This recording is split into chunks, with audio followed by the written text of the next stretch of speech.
David Grissom right here at Kpft. Houston playing tonight at Under the Volcano. We're going to give out some tickets for that here in a little bit. We have David here in the studio with us. We're picking his brain about his music, his career, and what you should expect if you show up tonight. Of course, it's going to be a rocking good time. Yeah, it was a blast last time, I'll tell you what. I walked in there and I was like, this is interesting. You'd never seen the space before? No, I'd never seen the space before, and like halfway through the first song, I was like, right on. It was so much fun. We had a great time. Very good. You ever done Letterman or Leno with all those folks that you played for? Have you ever done late night television? I've done Letterman 2 or 3 times. With the chicks? Well, I did Saturday Night Live with the chicks. Okay, cool. But I did Letterman with McMurtry.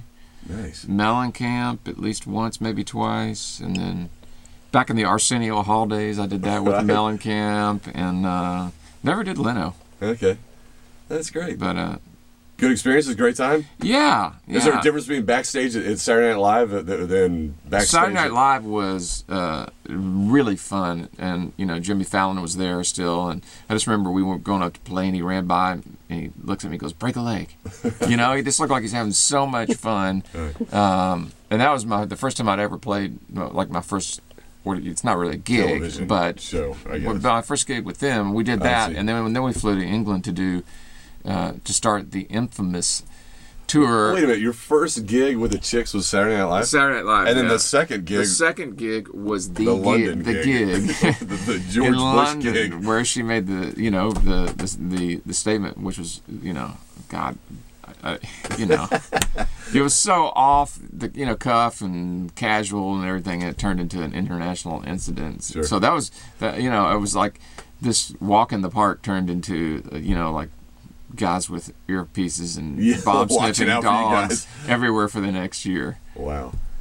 Amazing. You were telling me the story last time you were here that your wife, the comment was made a couple weeks ago, but I think you guys were in Australia. Is that right? We worked our way through Europe, and then we went to Australia. It was all promo stuff. And by the time we got to Australia, I talked to Shelley, and she was like, David, it's getting really weird here. People are like burning albums, and they're not playing them on the air anymore. And, I'm like, what? You're kidding me. And by the time we got home, sure enough, we had this rehearsal place booked, and they had to move us to some sort of soundstage that was hidden away, and it was bizarre. Wow, it was surreal. That's crazy that you were just on stage for all that stuff. Yeah. What is what's going on for 2013? I looked at your website. There's a few dates coming up this month. You head to California, and then there's nothing.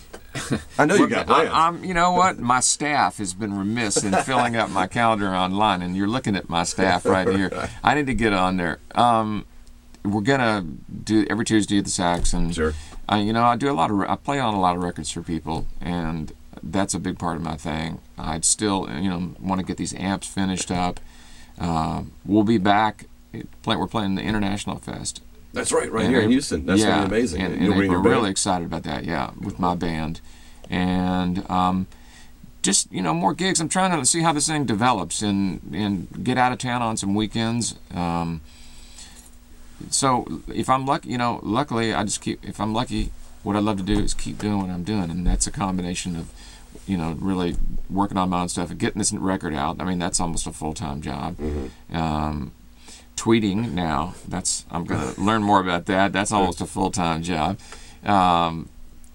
Doing sessions for other people and being involved in this, the guitar and amp thing has been cool. Besides Buddy Guy, do you have anybody lined up that you're going to do some sessions to work with? No. Shall we be looking for your name on some albums coming out here soon? Well, honestly, I do a lot of things for Texas artists, a lot of different Texas artists, and a lot of them are new, and I don't know, I don't always remember the names of them. Sure. Because literally when they come in, I don't hear the music until it's finished. I don't hear the music until I don't know what I'm playing until I'm there. Right. Or until they come to me, which is the way we do it a lot. And a lot of people send me things over the internet now. You just play your track and at send home, it back. I can record at home and I send it back. So there are some Dixie Chick shows this summer that I'm going to play with them in Canada.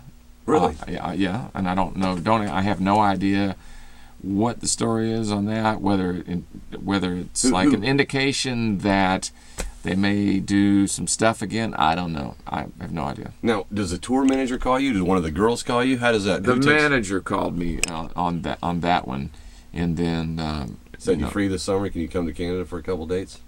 Yeah, it's like 3 weeks worth of work. Okay. And it's far. It was end of June, first part of July, and so are they testing the waters? That's what I don't know. Okay. I'll find out when I get there. I mean, it's strictly on a need-to-know basis. Right.